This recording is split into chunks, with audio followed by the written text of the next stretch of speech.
दुनिया के सारे रिश्ते में माँ और बेटे के रिश्ता सबसे अनमोल होता है। बेटा चाहे जैसा भी हो, लेकिन माँ हमेशा एकदम ज़रूरत से ज़्यादा बेटे को प्यार देती है, प्यार करती है उसे। तो फ्रेंड, आज हम माँ और बेटे के रिश्ते को, माँ और बेटे को बॉन्डिंग को और कैसे मजबूत बनाया जाए, आज हम इसी टॉपिक पे बात करेंगे।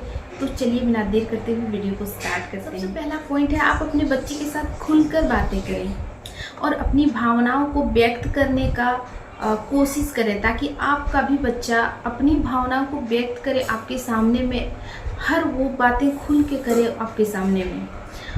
और जब भी उनको कोई भी समस्या हो ना, तो सबसे पहले आप सारा काम को साइड करें और अपने बच्चे की समस्या को एकदम ध्यान से सुनें, क्योंकि इन्हीं छोटी छोटी बातों से बच्चा माँ से दूर होने लगता है। जब आपका बच्चा आपके पास समस्या लेके आता है, तो हमेशा हम लोग करते क्या है कि काम के चक्कर में बच्चे को इग्नोर कर देते हैं, उनकी बातों को इग्नोर कर देते हैं। तो यहीं से सबसे बड़ी समस्या शुरू हो जाती है और बच्चा माँ से दूर होने लगता है। तो जब भी बच्चा आपके पास आए, तो हमेशा आप उनसे अच्छे से बात करें, उनकी पूरा दिनचर्या पूछें, उनका फेवरेट टीचर पूछें, उनका फेवरेट दोस्त पूछें, सब आपको पता होना बहुत ज़रूरी है। नेक्स्ट पॉइंट है, बच्चे के लिए आप हमेशा मौजूद रहें। ये वर्ड जितना सुनने में आसान लगता है, उतना करने में भी डिफ़िकल्ट लगता है, क्योंकि बच्चे के लिए हमेशा अवेलेबल होना ये पॉसिबल नहीं के बराबर हो सकता है। खास करके उन पेरेंट्स के लिए जो दोनों मम्मी पापा दोनों वर्किंग है, तो उन सब के लिए, बच्चों के लिए टाइम निकाल पाना बहुत ही डिफ़िकल्ट हो जाता है। आप अपने बच्चे को ये एहसास दिलाएं कि आप हमेशा उनके लिए रेडी हैं, आप हमेशा उनकी हर बातों को सुनने के लिए तैयार हैं, आप उनकी परवाह करते हैं। आप ऐसा अपने बच्चे को जताएं हमेशा। तो आप प्यार जताने का कोई भी मौका हाथ से ना जाने दें और अपने बच्चे को हमेशा सपोर्ट करें। नेक्स्ट पॉइंट है, बेटे को जिम्मेदारियां देना। ज़्यादातर पेरेंट्स में ये देखा जाता है कि ज़्यादातर घर की जिम्मेदारियां अपनी बेटियों को वो दे देते हैं। तो आप जितना जिम्मेदारी बेटियों को देते हैं, उतना ही जिम्मेदारी बेटों को भी दें और उन्हें समझाएं कि हमें आप पे भरोसा है और आपके अंदर वो क्षमता है, इसीलिए मैंने आपको ये काम दिया है। तो आप हमेशा उनकी सराहना करें। जब भी वो कोई काम करे, तो आप उन्हें हमेशा ये समझाएं कि आपने बहुत अच्छा काम किया है। और ज़्यादातर प्रेशर हम बेटियों को ही देते हैं कि ये काम में निपुण हो जाओ, वो काम तुम्हारे लिए अच्छा है, ऐसे रहो वैसे रहो, ऐसे बातें करो वैसे बातें करो। सारा ज्ञान हम बेटियों को ही दे देते हैं और बेटों को कुछ भी नहीं देते हैं। क्यों नहीं? क्योंकि वो लड़का है, वो सब सीख जाएगा, उसके पास जिम्मेदारियाँ आएगी तो सब सीख जाएगा। जिसको हम इतना सिखा रहे हैं, जिसके पीछे हम इतना टाइम दे रहे हैं, हम तो उसे कल ससुराल भेज देंगे, वो तो काम किसी और को आने वाला है। लेकिन जो हमारे साथ हमेशा रहेगा, जो हमारी देख रेख करेगा, हम उन्हें ही अच्छी शिक्षा नहीं दे पाते हैं, जिसकी वजह से कई सारे ऐसे माँ बाप हैं जो आज अनाथ आश्रम में पल रहे हैं। कई ऐसे माँ बाप हैं जो दर दर भटक रहे हैं, ठोकरें खा रहे हैं। इस बात का कोई दोराई नहीं है कि एक माँ अपने बेटे को सबसे ज़्यादा प्यार करती है और भावुक होकर उसका पालन पोषण करती है, ताकि वो सामने वाले को समझ सके, ताकि वो अगल बगल जो भी है सबकी भावनाओं को समझ सके, सबकी भावनाओं को वो कद्र कर सके। ज़्यादातर माओं में ये देखा जाता है कि बेटियों को वो घर के सारे काम में लगा देते हैं। बेटी झाड़ू लगाओ, बेटी पोछा लगाओ, आप बर्तन करो, चाय बना दो। लेकिन हम बेटों को कभी नहीं कहते हैं कि झाड़ू लगाओ, पोछा लगाओ, चाय बनाओ। कभी बोले हैं? आज तक किसी ने नहीं सुना होगा। लेकिन हमें बेटों को भी ये जिम्मेदारियां देनी चाहिए, ताकि उन्हें भी लगे कि मम्मी या बहन या घर की औरतें कितनी ज़्यादा घर में मेहनत करती हैं, तब जाके हमें खाना मिलता है। वरना वो वही बच्चा आगे चल के माँ को, बहन को या अपनी वाइफ को कद्र नहीं करेगा। उन्हें लगेगा कि औरतें घर में सिर्फ बैठी रहती है, वो घर की सिर्फ कामों में ध्यान देती है, बाहर का काम नहीं करती है, इसका मतलब घर में सिर्फ वो बैठी रहती है। वो कभी भी कद्र नहीं कर पाएगा कि माँ या वाइफ क्या घर में करती है।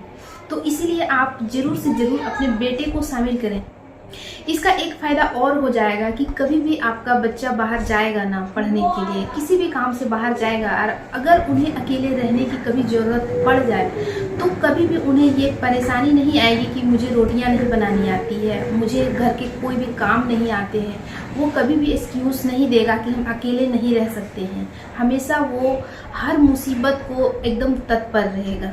नेक्स्ट एंड लास्ट पॉइंट है मेरा कि बेटों पे भी ध्यान दें। ज़्यादातर पेरेंट्स में ये देखा जाता है कि हम बेटियों पे बहुत ज़्यादा ध्यान देने लगते हैं। बेटियां अगर मार्केट जा रही तो किस काम से जा रही है, बेटियां अगर कहीं घर से बाहर निकल रही है तो क्यों जा रही है। हम अक्सर अपनी बेटियों को ये दबाव डालते हैं कि तुम अकेले घर से बाहर मत निकलो। हम उन्हें हमेशा ये एहसास दिलाते हैं कि तुम एक लड़की हो और तुम्हें घर से बाहर नहीं निकलना है, और घर से बाहर एक लिमिट टाइम तक ही तुमको रहना है। लेकिन हम कभी बेटों को ये समझाए हैं कि तुम्हें भी वही लिमिट, वही टाइम, उसी समय तुमको भी घर में ही रहना है। कभी हम अपने बच्चों को, अपने बेटों को कभी भी ये नहीं बता पाते हैं, जिनकी वजह से बेटे अक्सर जो है सो हमेशा वो बाहर रहता है तो गलत लत लग जाता है, उन्हें गलत दोस्तों के साथ रहने लगता है, जिसकी वजह से बाद में पेरेंट्स को प्रॉब्लम आने लगती है। तो एक माँ का काम होता है कि बच्चे पे निगरानी रखना। जिससे आप अपनी बेटी पे निगरानी रखते हैं सुबह शाम की, वो कहाँ जाती है, किससे मिलती है, किससे बातें करती है, वो एक लिमिट टाइम तक अपने बेटियों को घर से बाहर रहने की इजाज़त देते हैं, उससे ज़्यादा नहीं देते हैं। उसी तरह आप अपने बेटों पे भी पाबंदियाँ लगाइए। बेटों पे भी आप उतना ही निगरानी रखिए कि बेटा आपका किससे मिल रहा है, किससे बातें कर रहा है, कहीं गलत संगत में तो ना पड़ गया, कहीं गलत इंसान के साथ तो वो नहीं रह रहा है।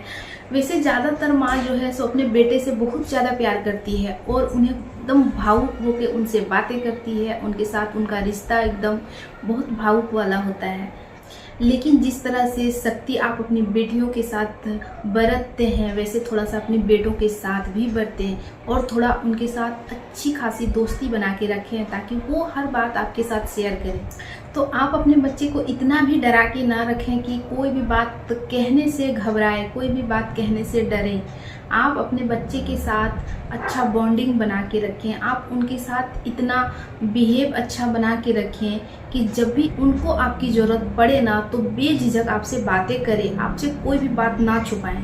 ज़्यादातर बच्चों में ये देखा जाता है कि जब टीन एज उनका आता है ना तो वो माता पिता से दूरियां बनाने लगता है, उन्हें अलग अलग चीज़ों में इंटरेस्ट आने लगता है, अपने माँ बाप से दूरियां पूरी तरह से बनाने की कोशिश करने लगता है। और वही समय होता है मम्मी पापा को अपने बच्चों के साथ देने का।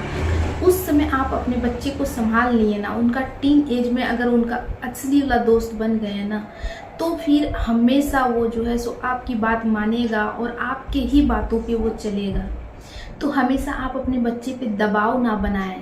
कुछ भी वो आपसे कहने की कोशिश कर रहा है तो आप पहले समझें कि वो क्या गलत कह रहा है, क्या अच्छा कह रहा है, और कभी कभी उनकी बातों को भी मानें। जब वो गलत है तो आपको मुंह पे बताना है, उनको अच्छे से समझाना है कि बेटा ये गलत है, ये सही है। लेकिन जब वो गलत बोले तो उनका सपोर्ट नहीं करना है, या फिर उन्हें मारना पीटना या उन्हें जो है धमका के साइड नहीं करना है, बल्कि आप उन्हें अच्छे से एक दोस्त बन के उन्हें समझा सकते हैं कि बेटा ये गलत है, ये सही है। तो फ्रेंड, आज का वीडियो कैसा लगा आप कमेंट बॉक्स में ज़रूर बताइएगा। अगर मेरा वीडियो आपको अच्छा लगता है तो प्लीज़ मेरे चैनल को सब्सक्राइब कीजिएगा, वीडियो को लाइक कीजिएगा और अपने दोस्तों के साथ ज़रूर शेयर कीजिएगा। तो आज के लिए इतना ही रखते हैं, मिलते हैं नेक्स्ट वीडियो में। तब तक के लिए thank you and bye bye.